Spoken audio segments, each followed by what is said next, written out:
Hello friends, कैसे आप सब। आइए दोस्तों, हम लोग पढ़ रहे हैं 10th क्लास की बायोलॉजी और दोस्तों चैप्टर चल रहा है थर्ड, जीव जनन कैसे करते हैं। तो आइए दोस्तों हेडलाइन लेते हैं। चैप्टर क्या है दोस्तों? तो जीव विज्ञान का दोस्तों ये चैप्टर नंबर है थर्ड। और दोस्तों थर्ड चैप्टर में क्या है? जीव जनन कैसे करते हैं। क्या लिखेंगे दोस्तों? जीव जनन कैसे करते हैं। जीव जनन कैसे करते हैं। दोस्तों ये क्वेश्चन मार्क है कि जीव जो है वो किस तरीके से जनन करते हैं। अब आइए दोस्तों यहाँ पर देख लेते हैं, एक शब्द आया है जनन। दोस्तों क्या शब्द आया है ये देख लेते हैं। एक दोस्तों यहाँ पर ये शब्द आया है जनन। क्या आया दोस्तों? जनन। यानी इसका मतलब क्या है फ्रेंड्स? जनन किसे कहते हैं दोस्तों? तो आइए देख लेते हैं, जनन को डिफाइन कर लेते हैं। दोस्तों जनन का मतलब क्या होता है? अपनी पीढ़ी को बढ़ाना। दोस्तों क्या होता है? अपने वंश या अपनी पीढ़ी को बढ़ाना। क्या लिखेंगे दोस्तों? जनन का मतलब क्या है? अपने वंश या पीढ़ी को बढ़ाना। तो दोस्तों ये क्या कहलाता है? ये कहलाता है जनन। यानी इसका मतलब क्या है दोस्तों? इसका मतलब है जीवों के द्वारा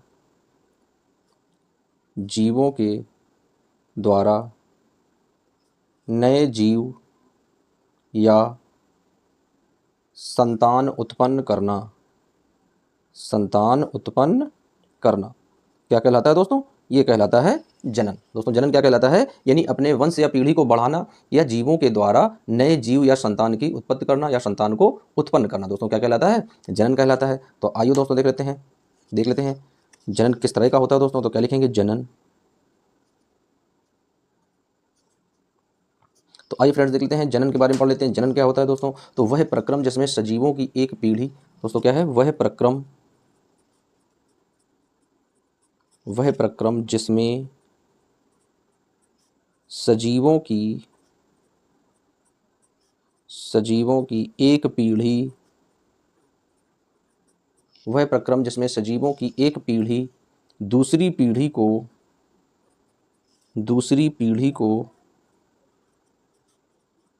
एक पीढ़ी दूसरी पीढ़ी को उत्पन्न करती है प्रजनन कहलाता है। प्रजनन कहलाता है। यह सजीवों का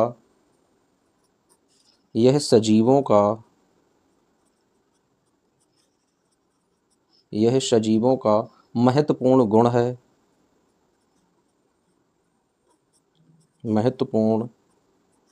है। यह सजीवों का महत्वपूर्ण गुण है। प्रजनन मुख्यतः दो प्रकार का होता है।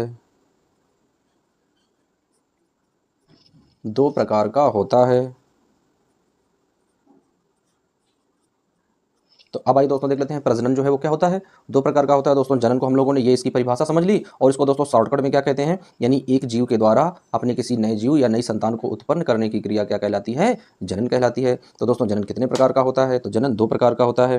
कौन कौन सा दोस्तों होता है? नंबर एक, अलैंगिक जनन। दोस्तों क्या होता है? अलैंगिक जनन। और नंबर दो दोस्तों क्या होता है? लैंगिक जनन। तो अब आइए दोस्तों देख लेते हैं, हेडिंग डाल लेते हैं। पहला नंबर है अलैंगिक जनन। तो दोस्तों अलैंगिक जनन देख लेते हैं क्या होता है। तो फ्रेंड्स नंबर 1 डालेंगे डेफिनेशन और लिखेंगे अलैंगिक जनन।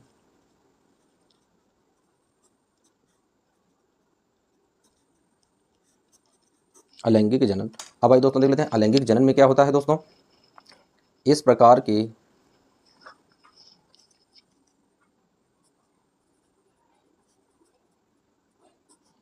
प्रकार के जनन में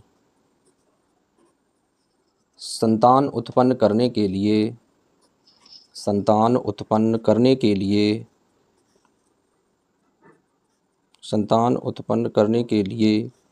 केवल एक जनक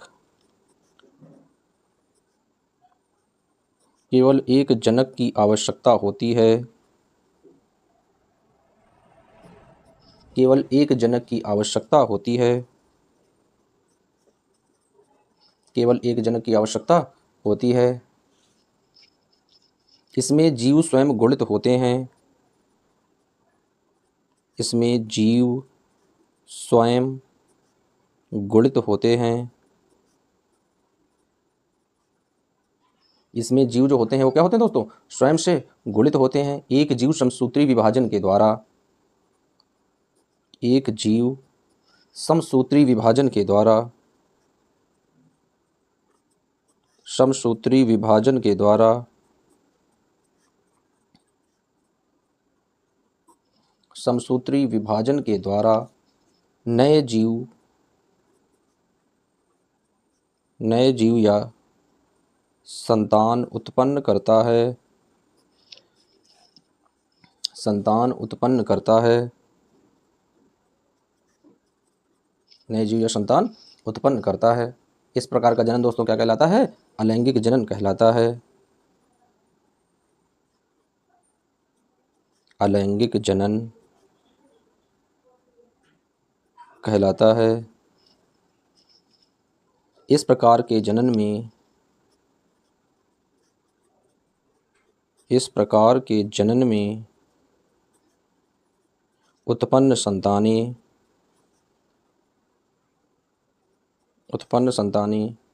अपने जनक की भांति, अपने जनक की भांति, अपने जनक की भांति, अपने जनक की भांति होती हैं।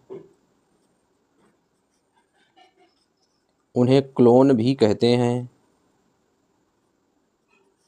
उन्हें क्लोन भी कहते हैं। अब आइए दोस्तों देख लेते हैं ये क्या है, यह है अलैंगिक जनन। तो दोस्तों अलैंगिक जनन क्या होता है, यानी इस प्रकार के जनन में संतान उत्पन्न करने के लिए केवल एक जनक की आवश्यकता होती है। दोस्तों अलैंगिक जनन में क्या होता है, यानी संतान उत्पन्न करने के लिए, अपनी पीढ़ी को बढ़ाने के लिए इसमें केवल एक जनक की आवश्यकता होती है। इससे जो भी संतानें बनती हैं वो हूबहू अपने जनक के समान होती हैं, इसलिए उन्हें क्या कहा जाता है, क्लोन कहा जाता है। तो अब आइए दोस्तों देख लेते हैं किस तरीके से ये होते हैं। जैसे मान लेते हैं दोस्तों एग्जाम्पल के तौर पर, जैसे दोस्तों देख लेते हैं क्या, जैसे कोई केचुआ है, क्या है दोस्तों, केचुआ। तो फ्रेंड्स केचुआ क्या है, आप लोगों ने देखा होगा केचुआ जो होता है वो जितने भी केचुए होंगे सब एक समान होंगे, बराबर के एकदम होंगे। जैसे दोस्तों कोई पेड़ पौधा है,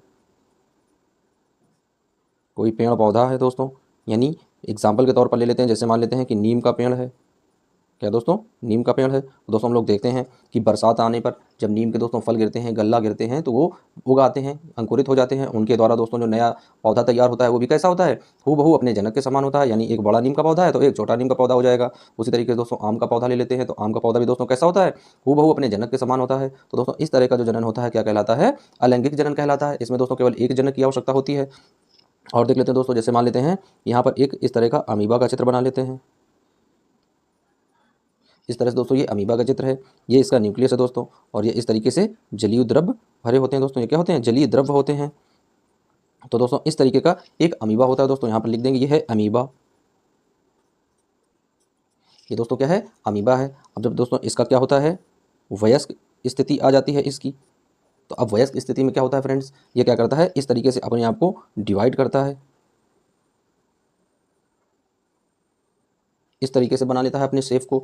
यानी यहाँ पर इस तरीके से जलीय द्रव्य आ जाते हैं ऐसे, इस तरीके से दोस्तों। और ये जो केंद्रक है, न्यूक्लियाई है, ये दोस्तों इस तरीके से ऐसे बट जाता है, इस शेप का हो जाता है। फिर दोस्तों जब इस तरीके से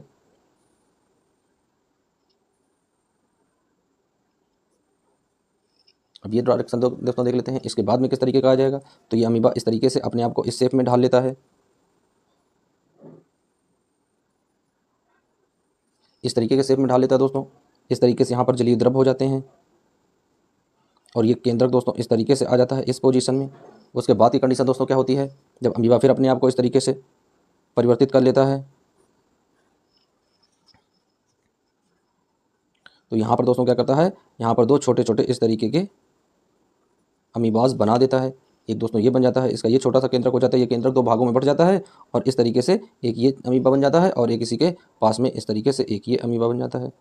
तो दोस्तों इस तरीके से जो भी संतानें उत्पन्न होती हैं ये क्या होती हैं, हूबहू अपने जनक के समान होती हैं। तो दोस्तों हम लोग देख रहे हैं कि जिस तरह का ये अमीबा था उसी तरीके के ये दो छोटे छोटे अमीबा बन गए हैं। तो दोस्तों ये क्या है, ये भी अमीबा है और ये भी अमीबा है। दोस्तों ये कैसा होता है, ये जो दो हैं जीव, ये एक कोशिकीय जीव हैं। दोस्तों अमीबा कैसा होता है, एक कोशिकीय जीव है। तो डाल देते हैं दोस्तों हेडिंग, क्या है, ये एक कोशिकीय जीव है। तो दोस्तों अमीबा कैसा होता है, ये एक कोशिकीय जीव होता है। और इसमें किस तरह का जनन पाया जाता है दोस्तों, तो इसमें पाया जाता है अलैंगिक जनन। अब दोस्तों देख रहे हैं कि यहाँ पर जनन के लिए क्या होता है, एक अमीबा होता है, जैसे ही वह वयस्क कंडीशन में आता है, वयस्क मतलब होता है दोस्तों जैसे ही वह बड़ा हो जाता है दोस्तों, क्या हो जाता है, बड़ा हो जाता है। वयस्क का मतलब होता है दोस्तों कि 20+ एज का हो जाता है, यानी आयु उसकी कितनी हो जाती है, 20+ एज की हो जाती है मनुष्यों की तरीके से। तो दोस्तों क्या होता है, वह बड़ा हो जाता है। इसका जो केंद्रक है वह अपने आकार में इस तरीके से बढ़ने लगता है, और इस तरीके से होते होते यह केंद्रक 2 भागों में बढ़ जाता है। और जैसे ही केंद्रक 2 भागों में बढ़ जाता है, अमीबा अपने आप को काट कर 2 नए नए अमीबा बना लेता है, यानी 2 फिर से नई संतानें उत्पन्न कर देता है। तो दोस्तों यहाँ पर क्या है, केवल एक अमीबा की आवश्यकता थी, यानी एक जनक था, और उसके द्वारा दोस्तों जो नई संतानें बनी है वो भी हूबहू कैसी हैं, अपने जनक के समान है। तो दोस्तों इस वजह से अलैंगिक जनन के द्वारा जो भी संतानें उत्पन्न होती हैं वो हूबहू कैसी होती हैं, अपने जनक की भांति होती हैं, जिन्हें क्लोन कहा जाता है। तो दोस्तों स्टार पॉइंट बनाकर लिख लेंगे यहाँ पर कि अलैंगिक जनन के द्वारा, अलैंगिक जनन के द्वारा उत्पन्न संतानें, उत्पन्न संतानें हूबहू अपने जनक के समान होती हैं, अपने जनक के समान होती हैं, जिन्हें क्लोन कहते हैं, जिन्हें क्लोन कहते हैं,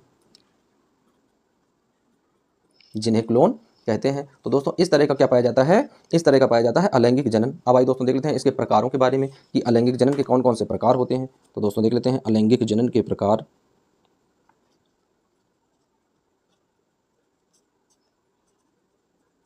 अलैंगिक जनन के प्रकार। तो अब आइए दोस्तों देख लेते हैं अलैंगिक जनन कितने प्रकार के होते हैं। तो दोस्तों देख लेते हैं पहला प्रकार क्या है। तो दोस्तों पहला पॉइंट है इसका विखंडन विधि। क्या है दोस्तों, विखंडन विधि। तो क्या लिखेंगे, विखंडन विधि। दूसरा पॉइंट दोस्तों क्या है, मुकुलन विधि, मुकुलन विधि। उसके बाद में दोस्तों क्या है, खंडन विधि। क्या है दोस्तों, खंडन विधि। फिर फ्रेंड्स क्या है, पुनरुद्ध भवन, पुनरुद्ध भवन, यानी पुनरुद्ध भवन विधि क्या होती है दोस्तों, तो पुनरुद्ध भवन है। उसके बाद में दोस्तों फिर क्या है फ्रेंड्स, फिर है कायिक प्रवर्धन। क्या है, कायिक, कायिक प्रवर्धन। तो दोस्तों ये जो प्रकार हैं ये सब हैं अलैंगिक जनन के प्रकार। अब भाई दोस्तों सभी के अलग अलग पार्ट के बारे में पढ़ेंगे, उससे पहले देख लेते हैं लैंगिक जनन के बारे में। दोस्तों ये क्या है, अलैंगिक जनन के प्रकार है। जितने भी प्रकार दिए गए हैं सभी प्रकारों के बारे में हम लोग एकदम से अच्छे से पढ़ेंगे दोस्तों, डिटेल में सब जानकारी हासिल करेंगे। आइए उससे पहले देख लेते हैं कि अलैंगिक जनन के बाद में दोस्तों क्या है, लैंगिक जनन क्या होता है, उसमें किस तरह की कंडीशंस होती हैं। तो आइए फ्रेंड्स देख लेते हैं हेडिंग लैंगिक जनन। अब आइए दोस्तों डाल लेते हैं हेडिंग लैंगिक जनन।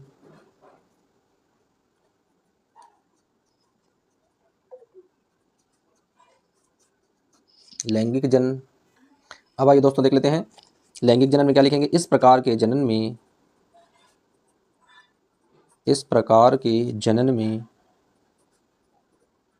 इस प्रकार के जनन में नए जीव की उत्पत्ति के लिए, नए जीव की उत्पत्ति के लिए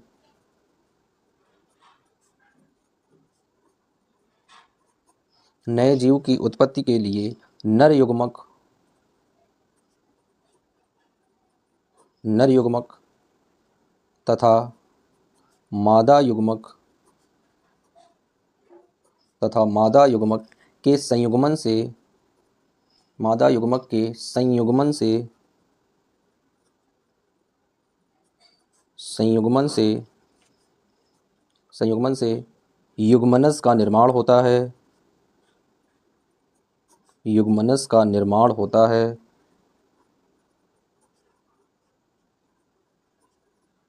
युग्मनज का निर्माण होता है, युग्मनज का निर्माण होता है। नर युग्मक, नर युग्मक तथा मादा युग्मक, नर युग्मक तथा मादा युग्मक क्रमशः, क्रमशः वृषण तथा अंडाशय में, वृषण तथा, वृषण तथा अंडाशय में, वृषण तथा अंडाशय में बनते हैं, अंडाशय में बनते हैं, जो निषेचन की प्रक्रिया द्वारा, जो निषेचन की प्रक्रिया द्वारा मिलते हैं, निषेचन की प्रक्रिया के द्वारा मिलते हैं। अब आइए दोस्तों देख लेते हैं इनकी 3 कंडीशंस होती हैं। तो कौन कौन सी कंडीशंस होती हैं, आइए समझ लेते हैं। स्टार पॉइंट बनाकर दोस्तों तीनों कंडीशन समझेंगे। तो पहली कंडीशन क्या है फ्रेंड्स, युग्मक जनन तथा युग्मक स्थानांतरण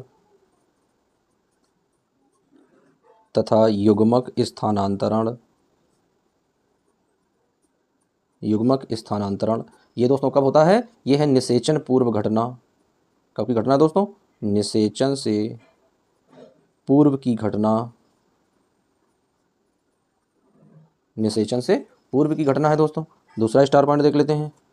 तो दोस्तों दूसरा स्टार पॉइंट क्या है, युग्मकों के संलग्न से, युग्मकों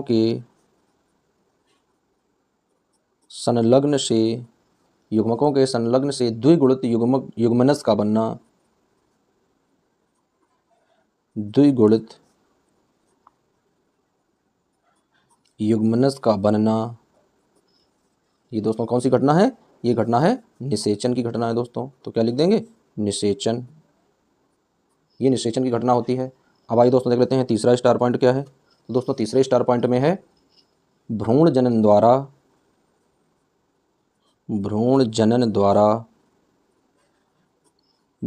द्वारा युग्मनस के नए जीवधारी का, युग्मनस के नए जीवधारी का निर्माण, ये दोस्तों क्या है, निषेचन पश्च की घटना है। ये निषेचन के बाद की घटना है, निषेचन के बाद की घटना। तो दोस्तों इस तरीके से होता है लैंगिक जनन। अब आइए दोस्तों इसे देख लेते हैं किस तरह से इसमें होता है। तो दोस्तों इसमें 2 तरीके से पाए जाते हैं। इस प्रकार के जनन में 2 अलग अलग जनकों की आवश्यकता होती है दोस्तों। क्या लिखेंगे, इस प्रकार के जनन में 2 अलग अलग प्रकार के जनकों की आवश्यकता होती है,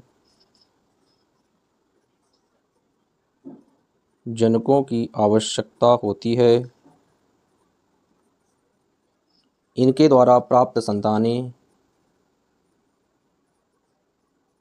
इनके द्वारा उत्पन्न संतानें अपने जनक से भिन्न होती हैं, अपने जनक से भिन्न होती हैं।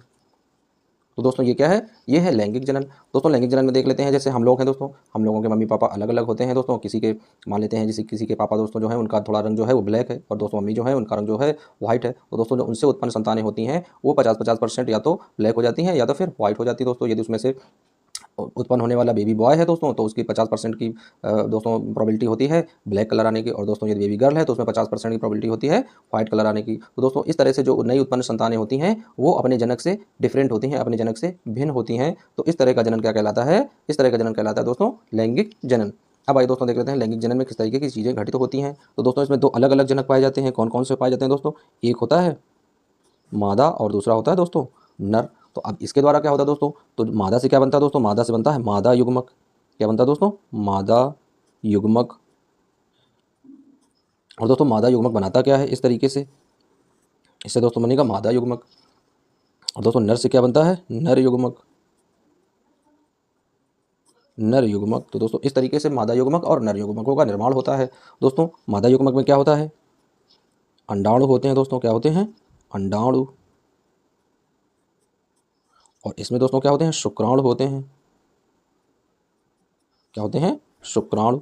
तो दोस्तों इस तरीके से डायग्राम बनता है। यानी मादा से क्या बनता है, पहले मादा युग्मक, नर से क्या बनता है, नर युग्मक। दोस्तों मादा युग्मक में क्या होते हैं, अंडाणु होते हैं। नर युग्मक में क्या होते हैं, शुक्राणु होते हैं। और दोस्तों जब ये दोनों आपस में मिलते हैं इस तरीके से, तो यहाँ पर दोस्तों जो इस तरह का डायग्राम बनता है जब दोनों के मिलने से, तो क्या होता है, यहाँ पर एक युग्मनज का निर्माण होता है।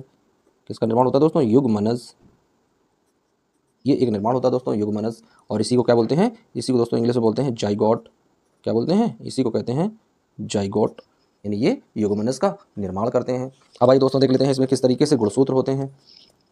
तो दोस्तों मादा के पास जो गुणसूत्र होते हैं वो डबल एक्स के रूप में होते हैं, और दोस्तों जो नर के पास गुणसूत्र होते हैं वो एक्स और वाई के रूप में होते हैं। अब दोस्तों आइए देख लेते हैं किस तरीके का इसमें क्रॉस होता है और कैसे इसमें संतानें उत्पन्न होती हैं दोस्तों, और कैसे अपने जनक से भिन्न होती हैं, क्या प्रोबेबिलिटी होती है। तो दोस्तों आइए यहाँ पर समझ लेते हैं। क्रॉस यहाँ पर दोस्तों स्टार्ट कराएंगे तो दोस्तों क्या लिखेंगे? मादा के लिए क्या लिखेंगे?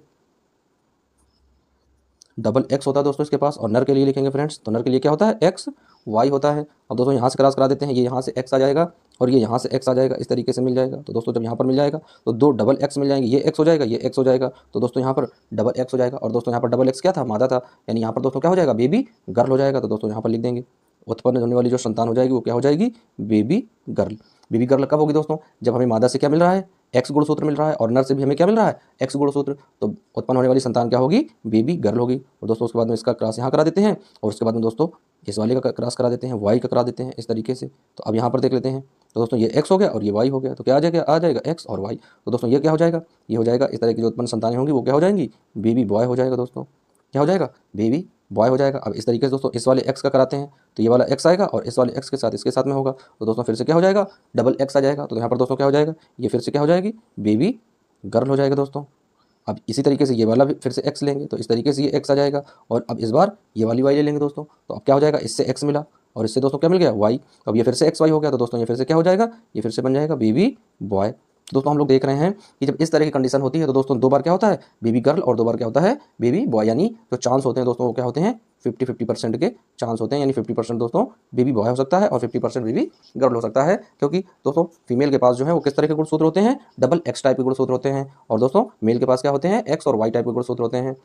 जब हमें फीमेल से एक्स टाइप का गुणसूत्र मिलता है और मेल से भी एक्स टाइप का गुणसूत्र मिलता है तो क्या हो जाता है दोस्तों? डबल एक्स बन जाता है, बेबी गर्ल बन जाती है दोस्तों। वहीं पर फिर से जब हमें फीमेल से एक्स टाइप का गुणसूत्र मिलेगा और दोस्तों मेल से वाई टाइप का यदि गुणसूत्र मिल जाता है तो क्या बन जाता है? बेबी बॉय हो जाता है। तो दोस्तों इस तरीके से हम लोग देख रहे हैं कि जो इन दोनों जनकों से उत्पन्न संतानें होती हैं वो हूबहू अपने जनक के समान नहीं होती हैं, उनमें कुछ ना कुछ भिन्नता आती है। तो दोस्तों आइए देख लेते हैं इससे जब किस तरीके की संतानें उत्पन्न होती हैं, क्या उनमें भिन्नता पाई जाती है। तो दोस्तों यहाँ पर लिख लेते हैं एक स्टार पॉइंट बनाकर कि इस प्रकार के जनन में इस प्रकार के जनन में उत्पन्न संतानें अपने जनक से भिन्न होती हैं। इस प्रकार के जनन से जो भी संतानें उत्पन्न होती हैं वो क्या होती हैं? अपने जनक से भिन्न होती हैं, अपने जनक से वेरिएबल होती हैं, अलग होती हैं, एक समान नहीं होती हैं। तो दोस्तों ये हो जाता है लैंगिक जनन। तो दोस्तों लैंगिक जनन में क्या होता है? दो अलग जनक होते हैं दोस्तों। पहला जनक क्या होता है? मादा होता है, और दूसरा जनक क्या होता है? नर होता है। दोस्तों दोनों के पास कितने गुणसूत्र पाए जाते हैं? तो दोस्तों 23 जोड़ी गुणसूत्र मादा के पास होते हैं और 23 जोड़ी गुणसूत्र नर के पास होते हैं दोस्तों। तो जब 23 जोड़ी गुणसूत्र हो जाएंगे तो टोटल गुणसूत्रों की संख्या क्या हो जाएगी? 46, और इसके पास भी क्या हो जाएगी? टोटल संख्या तो 46। तो दोस्तों मनुष्य में कितने गुणसूत्र पाए जाते हैं? तो आइए यहाँ पर लिख लेते हैं फ्रेंड्स, मनुष्य में 46 गुणसूत्र या 23 जोड़े गुणसूत्र पाए जाते हैं। 23 जोड़े गुणसूत्र पाए जाते हैं। दोस्तों कितने पाए जाते हैं? 23 जोड़े गुणसूत्र पाए जाते हैं, जिनमें से दोस्तों क्या कहते हैं? अगला पॉइंट में लिख लेते हैं 22 जोड़ी गुणसूत्र 22 जोड़ी गुणसूत्र क्या होते हैं दोस्तों? 22 जोड़ी गुणसूत्र कायिक गुणसूत्र कहलाते हैं। कायिक गुणसूत्र कहलाते हैं। कायिक गुणसूत्र कहलाते हैं। अब अगला पॉइंट दोस्तों देख लेते हैं 23वां जोड़ा गुणसूत्र 23वां जोड़ा गुणसूत्र लिंग निर्धारण गुणसूत्र कहलाता है। लिंग निर्धारण गुणसूत्र कहलाता है।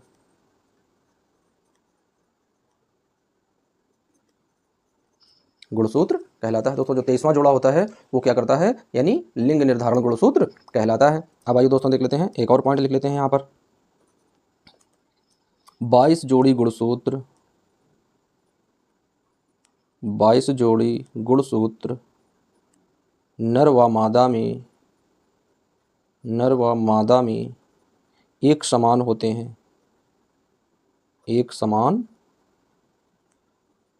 होते हैं। दोस्तों 22 जोड़ी जो गुणसूत्र होते हैं यानी 46 गुणसूत्र पाए जाते हैं।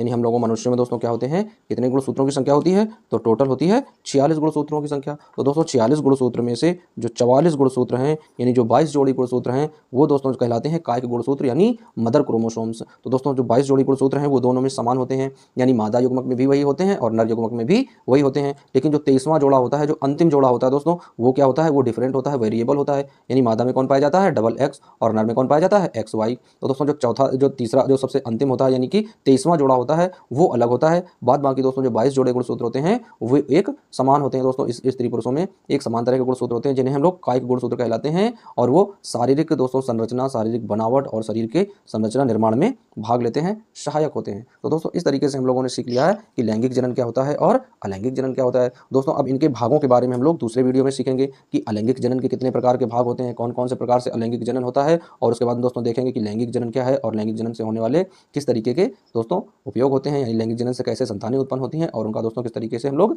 पूरा प्रयोग समझेंगे। तो दोस्तों मिलते हैं नेक्स्ट वीडियो में, जब तक के लिए दोस्तों आप लोग पढ़ते रहिए और नोट बनाते रहिए। मिलते हैं दोस्तों नेक्स्ट वीडियो में। जय हिंद फ्रेंड्स।